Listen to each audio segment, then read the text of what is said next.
showers of blessings today and always.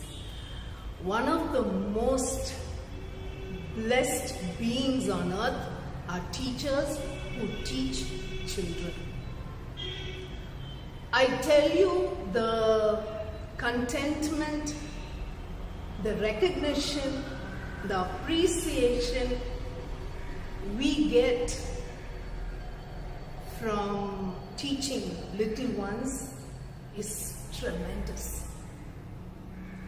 Every day it's like the teacher going to school to learn, because each child will come up with something or the other which you cannot even imagine, and it would be a beautiful treat and a lovely lesson for the teacher to ponder on. So today I'm going to tell you a little experience which I had in Innu Roots, where I was totally amazed at the answers I received from my children.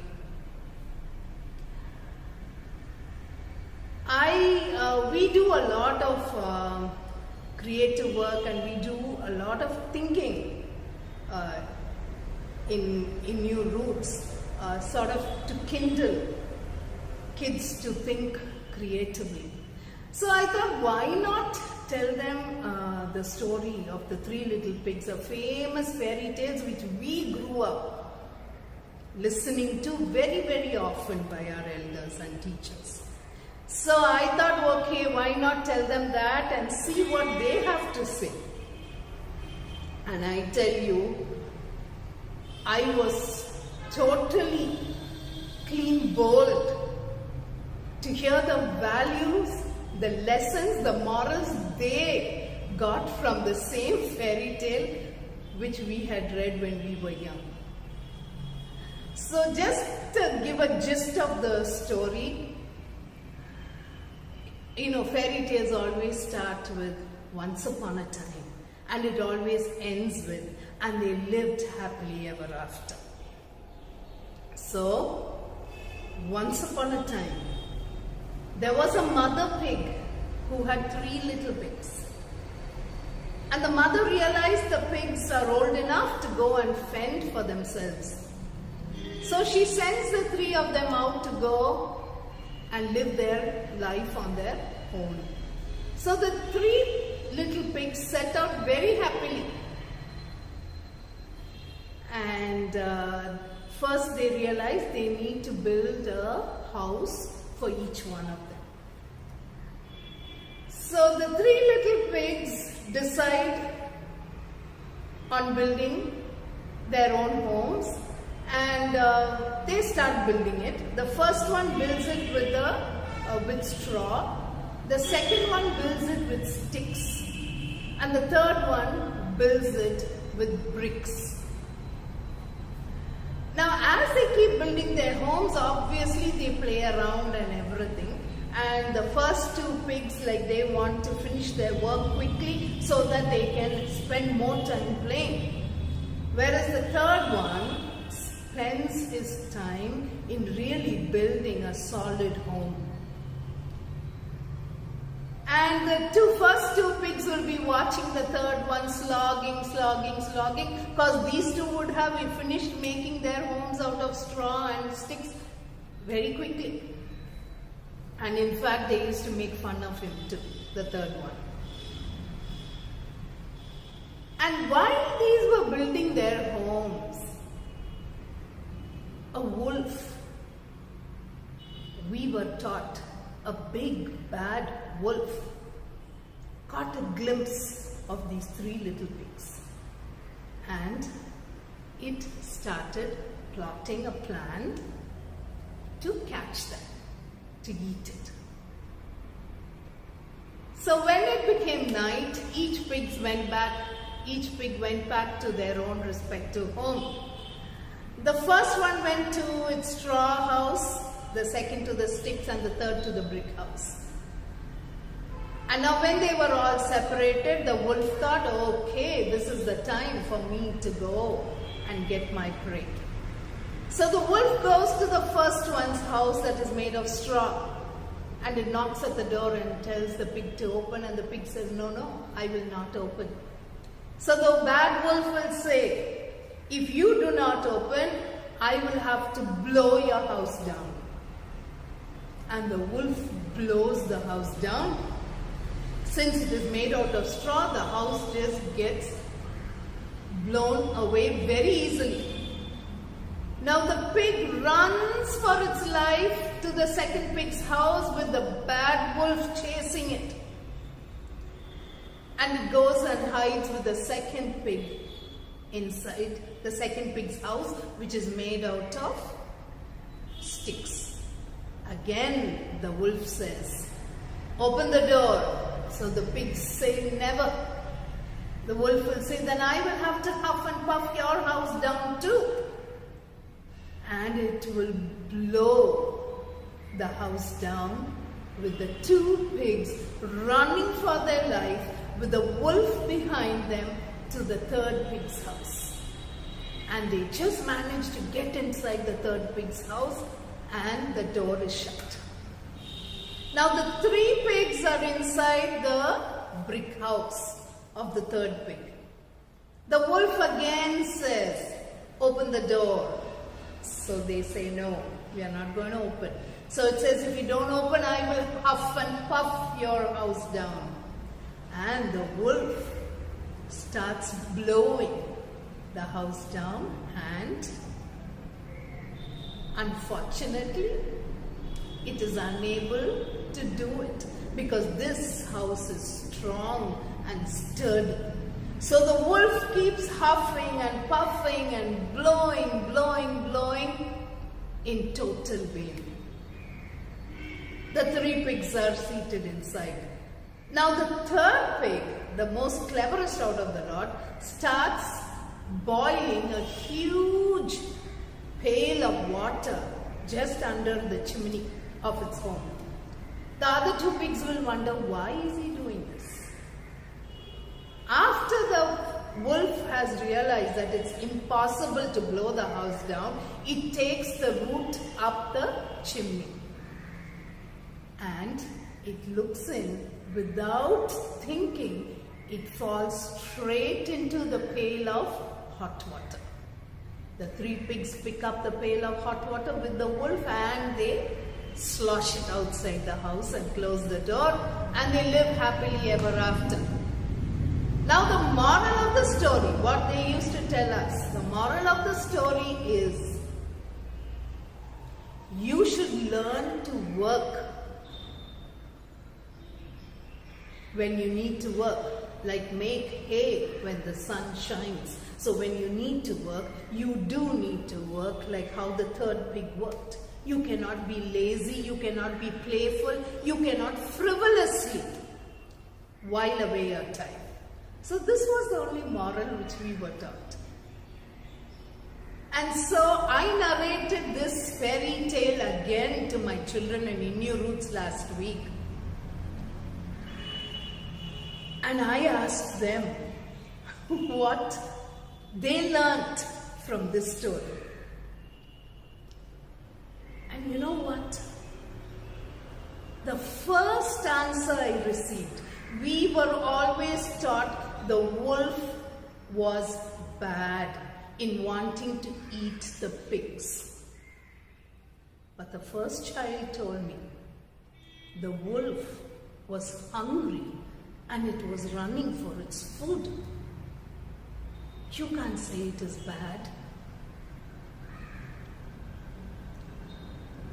This answer surprised me because we had never looked at it from the wolf's point of view.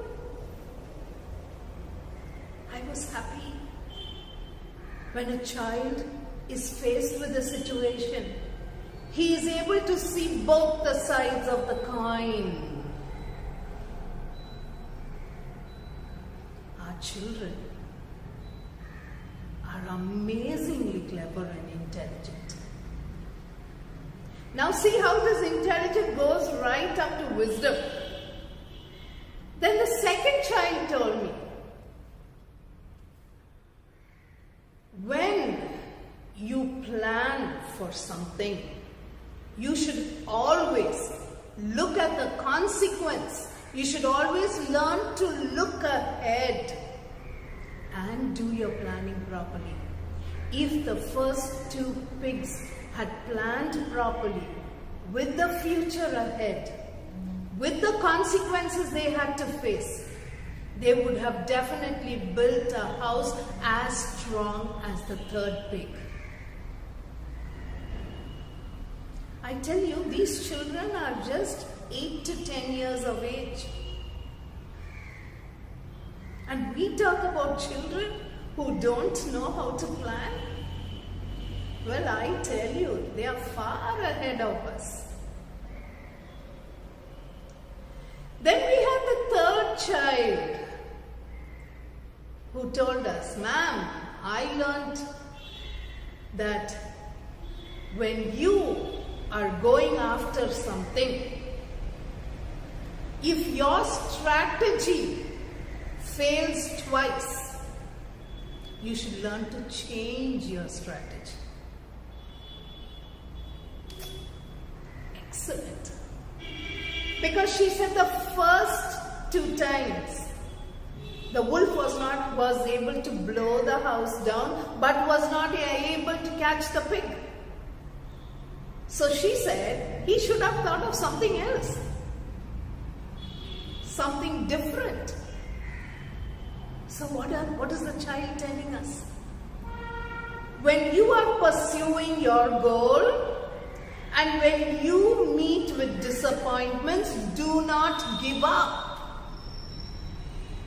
Instead, change your way of pursuing your goal. What wisdom.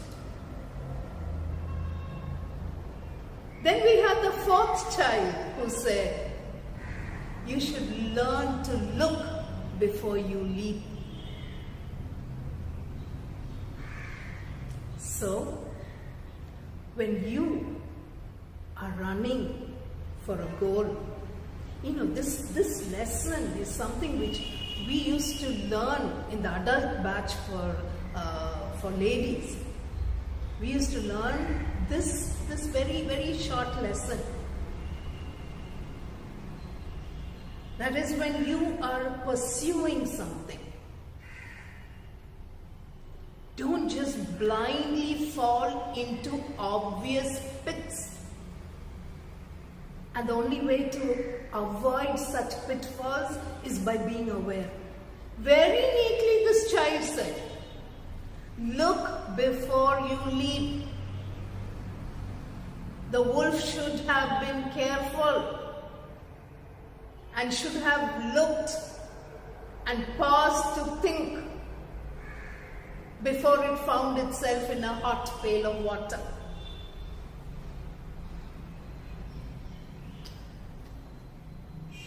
I don't think we could even have thought of such things at their age. Then the final one was the wisest one. I would say she really had wisdom and values in her. You know what she said? The lesson I learned is when you try to hurt someone, that will come back to you.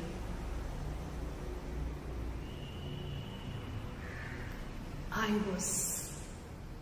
was totally dumbstruck. So children, know what you do onto others will definitely find its way back to you, whether it's good or bad. I used to wonder about the coming generation, how the children will be They seem so cooped up in their own work. They don't seem to have time to even use their mind and heart to think, because everything is there at the click of a button.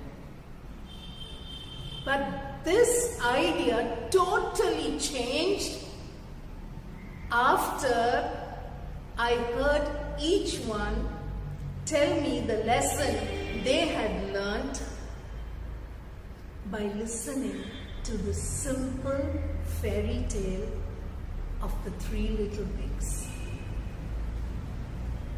I tell you, children are far more wise,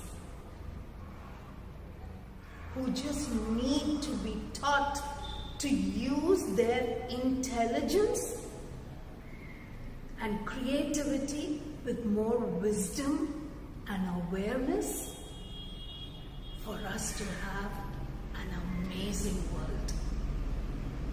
They can do it.